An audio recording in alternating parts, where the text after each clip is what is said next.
The village of Hollow Creek, a forgotten corner of America, lost in time, shrouded in an eerie silence that spoke volumes. The locals knew its secrets. They whispered tales of the old Blackwood Manor, an abandoned house on the hill, its silhouette, a scar against the dying light. The manor was a relic of a bygone era, grandiose yet decaying. Its windows, like vacant eyes, watched the village below. It had been empty for decades. Yet stories lingered, whispers of families vanished, their disappearances, a chilling mystery. Each tale more unsettling than the last. Some dismissed them as folklore, but others knew better. They knew Hollow Creek held a darkness that refused to die. The air grew heavy as dusk approached the village. Shadows stretched, twisting familiar sights into menacing shapes. The silence of Hollow Creek was most profound then, broken only by the rustling leaves and the distant cry of a lonely bird. The Blackwood Manor stood tall against the setting sun, its shadow engulfing the village like a creeping hand.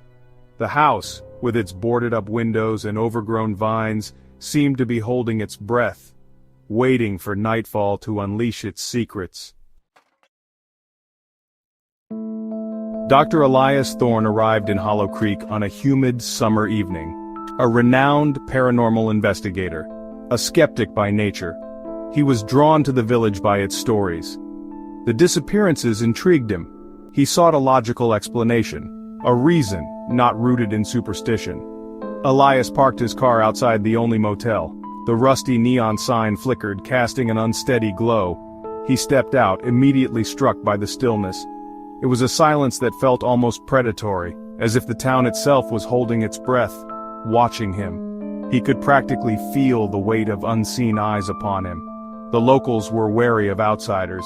Their gazes followed him, a mixture of curiosity and fear in their eyes.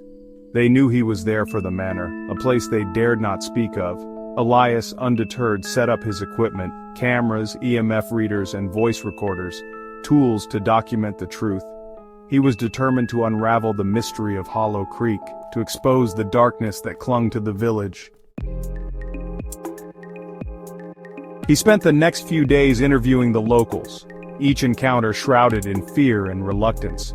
They spoke of strange occurrences around the manor, unexplained noises, shadows moving in the windows. Their stories, while chilling, lacked concrete evidence. Elias, a man of science, remained unconvinced. He needed proof, not folklore. He studied old police reports, the missing families, no leads, no suspects, just dead ends. The disappearances spanned decades, each case eerily similar. Elias felt a knot of unease in his stomach. There was something amiss in Hollow Creek, something more than just rural legends. He decided to visit the manor, to experience firsthand the unsettling aura that hung over the village. As he approached the house, a cold wind swept through the valley. The sky darkened, and the temperature dropped noticeably. He could hear the whispers of the townsfolk in his ears, their warnings echoing in the silence. Section 4. A Glimmer in the Darkness. The Blackwood Manor loomed before him, a monument to decay and despair.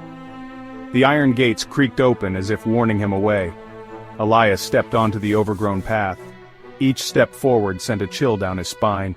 The air grew heavy with the stench of damp earth and something else, something ancient and sinister. He reached the front door. The wood was rotten, eaten away by time and neglect. He pushed it open, the sound echoing through the silent house like a scream. The interior was dark and dusty. Cobwebs hung from every corner. The air was thick with the smell of decay. Despite the unsettling atmosphere, Elias felt a flicker of excitement. This house held secrets. He could feel it in his bones. Section 5. The Walls Speak. He entered cautiously. The floorboards groaned under his weight. Sunlight struggled to penetrate the grime-covered windows, casting long, eerie shadows. He explored each room, documenting everything. The house was a time capsule. Furniture draped in sheets, portraits on the walls, their eyes seeming to follow him.